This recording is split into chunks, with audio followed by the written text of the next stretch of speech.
Hello guys, how are you? I'm Hardeep Singh. Welcome back to your own YouTube channel. IELTS updates and recent exams. For more updates related to recent IELTS exam writing test topics, listening, reading, practice test, and speaking, you got guesswork. Please, guys, participate in everyday listening and reading practice test to achieve your desired band score in your actual IELTS exam. Please hit the like and subscribe button. Press the bell icon for the upcoming notifications. Don't forget like, subscribe and share my YouTube channel and my Facebook page, IELTS updates and recent exams. Part 1. You will hear a woman phoning to inquire about house rental. First, you have some time to look at questions 1 to 6.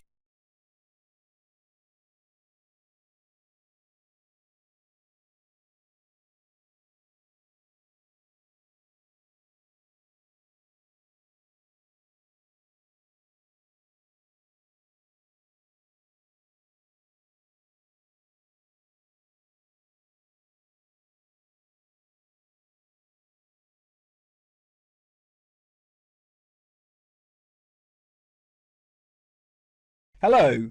Thank you for calling Iris Rentals. How can I help you? Yes, hello there. I'm ringing just to make inquiries about renting a new property, and I came across a listing on your website that I'm interested in. Oh, yes. I'd like to find out a few more details if I may. Yes, of course. Can I take your name? It's Mary Collins.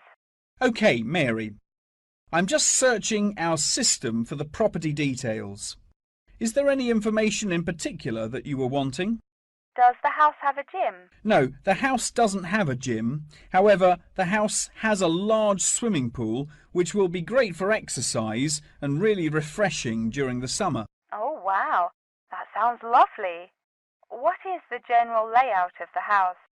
This house is rather unusual, as the living room is located upstairs with the bedrooms, and downstairs at the ground floor is the dining room, which has a lovely view out over the swimming pool.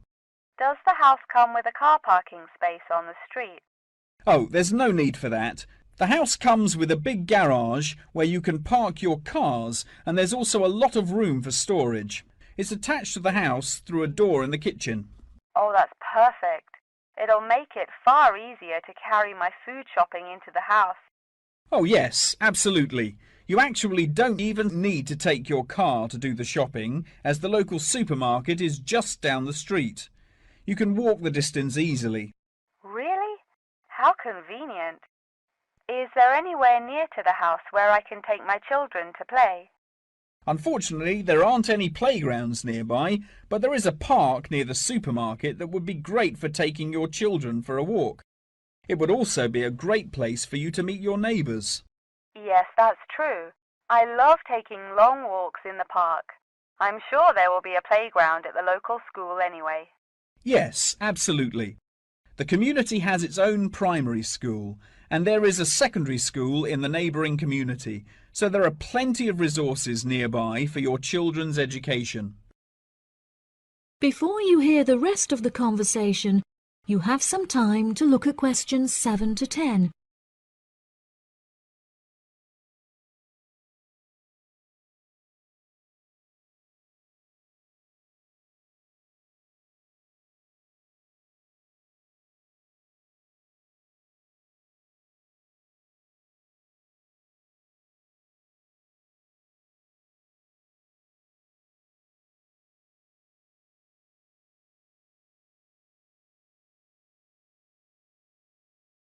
Okay, great.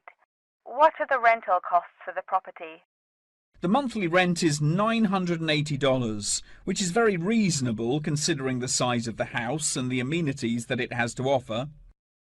Does that figure include maintenance fees and bills? The bills are not included in that figure, but it does include any maintenance fees for the garden. That sounds like a very reasonable price.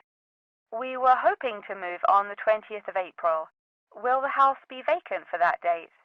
The current tenants of the property are due to leave on the 20th, but the cleaners will need a few days to make sure that the house is clean and tidy. This would make the house officially available on the 23rd of April. Well, everything about the house sounds perfect. Exactly what I'm looking for. What date would it be possible to view the property? I have arranged for the tenant to leave the property on Friday, so I can show the house to prospective renters. Would you be able to make that day?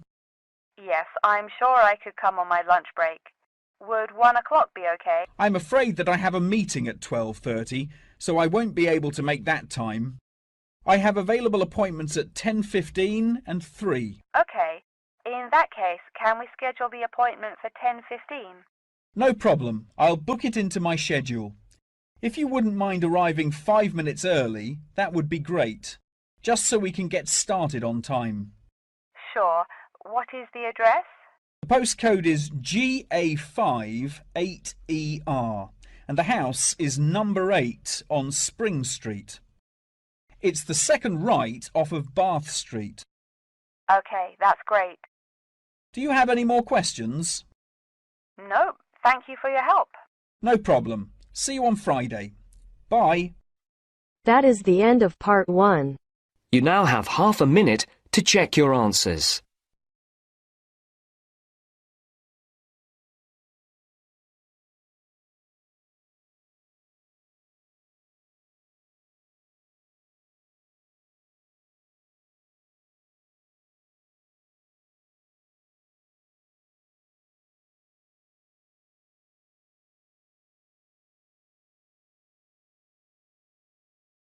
Now turns to part 2. You will hear part of a talk about an Australian wild zoo given by a tour guide. First, you have some time to look at questions 11 to 15.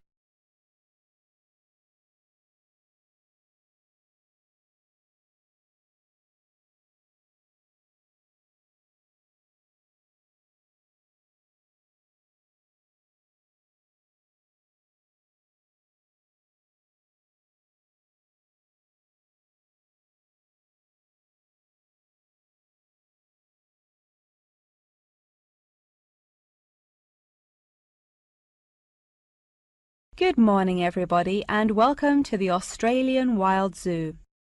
I would like to start by introducing you to the new features that we have added to our zoo in the recent renovation. Being the only zoo in the area, we receive thousands of visitors a year. We found that this huge footfall was too demanding for the facilities that we were able to provide, and so we decided to expand ourselves in order to give every visitor a brilliant and exciting experience. We initially intended to build a new dog walking area. However, we felt that the zoo should cater only to exotic animals. During our previous renovation, we expanded the exhibition centre, and so we felt that this time the zoo would benefit most from introducing a new batch of animals. So visitors can now see a whole range of new additions at the Australian Wild Zoo, including lions and bears. With this huge improvement to our facilities, we also found it necessary to change our regulations, which we put into action in June. We now allow visitors access to the zoo during weekdays, and as some of our newly added animals are nocturnal, guests may also now visit the animals late at night. Unfortunately, some visitors had started feeding the animals during these late-night viewing times, which disrupted their feeding pattern, and as a result, we had to ban food in the viewing areas. One of our most exciting additions to the zoo is our native kangaroo, who we have named Frisbee. For a fee of just $5, visitors can have their photo taken with him and have it printed onto a selection of items such as keyrings and mugs. At first, visitors were also allowed to feed Frisbee items that we provided, such as carrots and leaves. However, some guests started feeding him hamburgers and chips, so we were forced to forbid visitors from feeding him. As kangaroos are such calm animals, Frisbee isn't disturbed by the noises and shouting of visitors at the zoo, which has helped him to settle in at his new home very quickly. The Pie Dog Zone has been permanently closed throughout the winter period to allow the dogs to hibernate as they would in their natural habitat. We were very excited to be reopening the zone. However, unfortunately, we have been forced to close it temporarily as the result of a broken fence, which will take about 1 week to fix. We were intending to renovate the zone with the other construction that we were undertaking, but unfortunately we did not have sufficient funds. We understand that this temporary closure may disappoint our visitors, and so we have decided to offer a discounted price on our tickets for the next week. If you ask at the reception desk, they will happily direct you to the photo shop where you can purchase the ticket. The ticket will also entitle you to a 10% discount off any item in our gift shop, where we sell a range of items including postcards and fluffy toys. Before you hear the rest of the talk, you have some time to look at questions 16 to 20.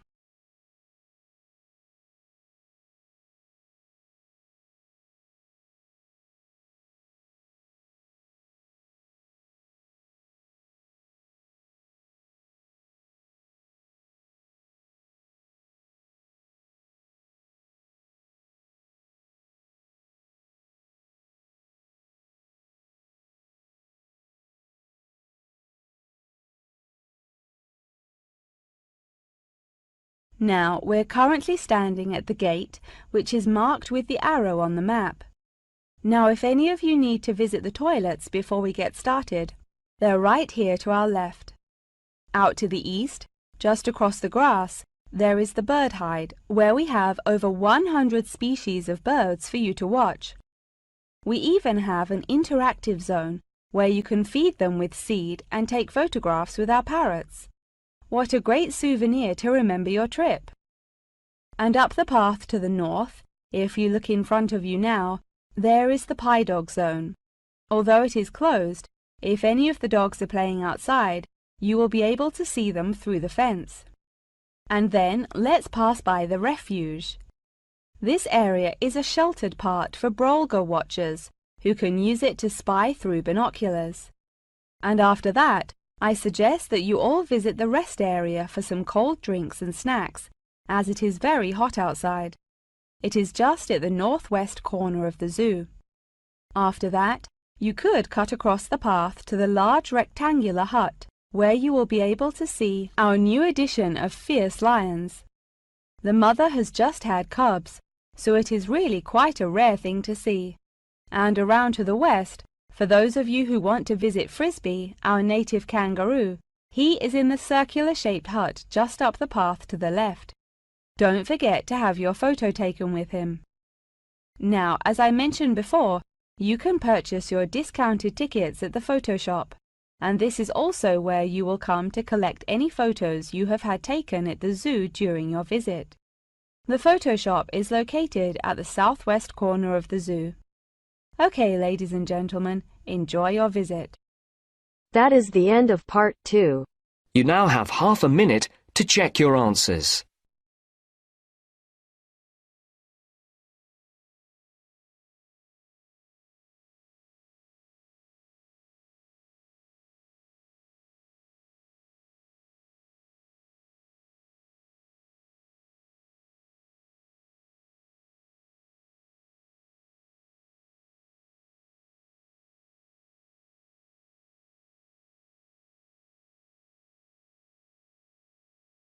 Now turns to part 3. You will hear Jim and Jane, 2 students, talking about their professor's lecture. First, you have some time to look at questions 21 to 25.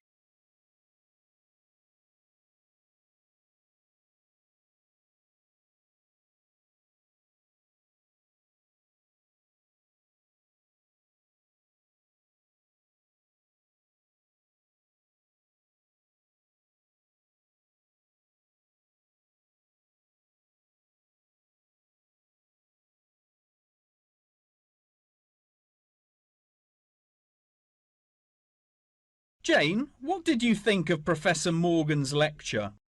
I don't know about you, but I find it incredibly difficult to believe that light influences the environment as much as he says. I've never seen any journal articles, websites or anything that verifies his arguments. It's stupid. On the contrary, I've seen a great deal of research supporting his argument from a wide range of renowned scientists. Have you looked at the recommended textbook listed on the course outline given to us at the beginning of the semester? All the information is in there. Perhaps you've just been looking in the wrong places. I never look at the course outlines. I have so many loose sheets of paper I tend to lose anything I'm given by the end of the day. What's the textbook they recommend? And where can I get it from? I should probably go buy it soon. I'm already behind in the course. Yeah, you definitely should buy it. And our grades are more important this year. It's called The Influence of Light on the Environment. You should be able to find it in the bookshop on campus. If not, they'll order it within 2 weeks. In the meantime, you should read up on Ken Simpson's work. He argues that in order to protect natural habitats, governments should endeavour to turn off lights in cities at night. Well, that's controversial. I doubt any government would be willing to do that any time soon. I imagine roads would become quite dangerous without street lighting. For this issue, Dave Kepler suggests they could just replace the existing lights with more environmentally friendly bulbs. They could even install solar-powered lights. That way, roads will be more eco-friendly while maintaining safety. Although I guess they wouldn't be particularly effective in colder countries, especially during the winter. That's quite a good idea, actually.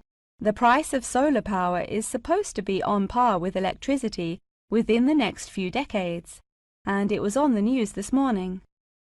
I've also heard that, according to Sharon Gray, in countries with more sunlight, insect-eating animals tend to be smaller in size. Since there are fewer insects, and the remaining insects produced a smaller number of eggs. Yeah, I think I read somewhere that sunlight also has a negative effect on the quality of water, but I'm not sure I believe it. In many hot countries, particularly developing countries, there is a lot of water pollution caused by factories rather than sunlight. Nevertheless, Maria Jackson says that in direct sunlight, the surface of the water becomes more translucent. Therefore, it affects the amount of sunlight that aquatic insects can absorb. Not much research has been undertaken to prove Jackson's theory, but it seems to have been widely accepted anyway. I've never heard of that. I'll have to look it up on Google. The only other theory I've studied is Barbara Swallow's study on how declined insect population adversely affects the frog population. Not that I'm complaining. I hate insects, especially spiders. You have arachnophobia? I never would have guessed. Didn't your brother have a pet black widow spider? Yes, he did, and I hated it. It escaped from its cage once, and we never found it. I had nightmares for months. Before you hear the rest of the conversation, you have some time to look at questions 26 to 30.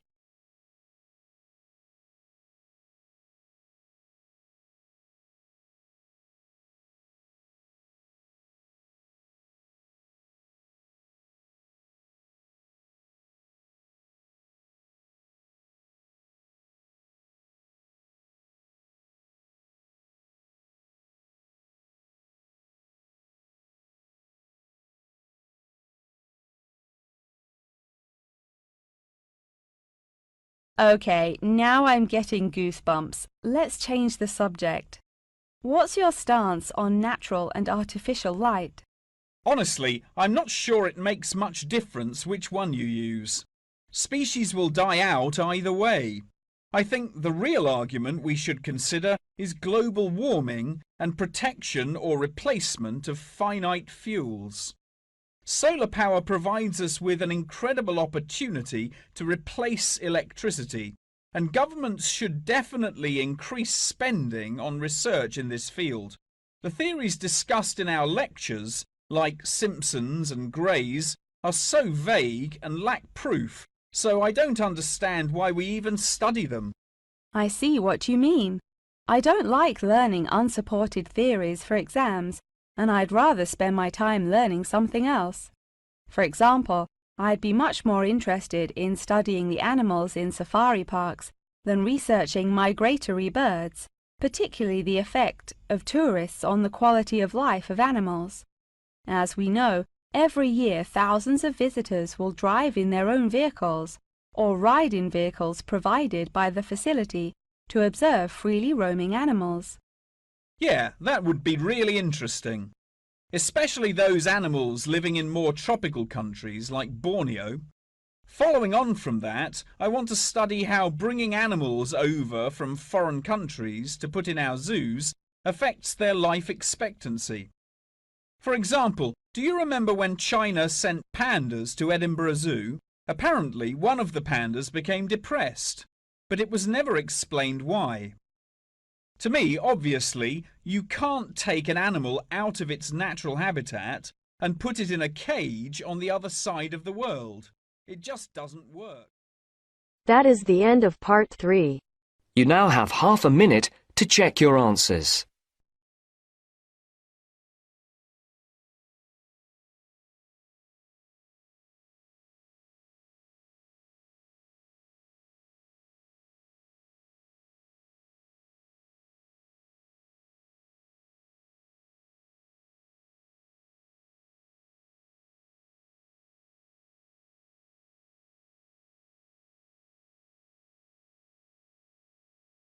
Now turns to part 4. You will hear a talk on the history of football in Great Britain in the 19th century. First, you have some time to look at questions 31 to 40.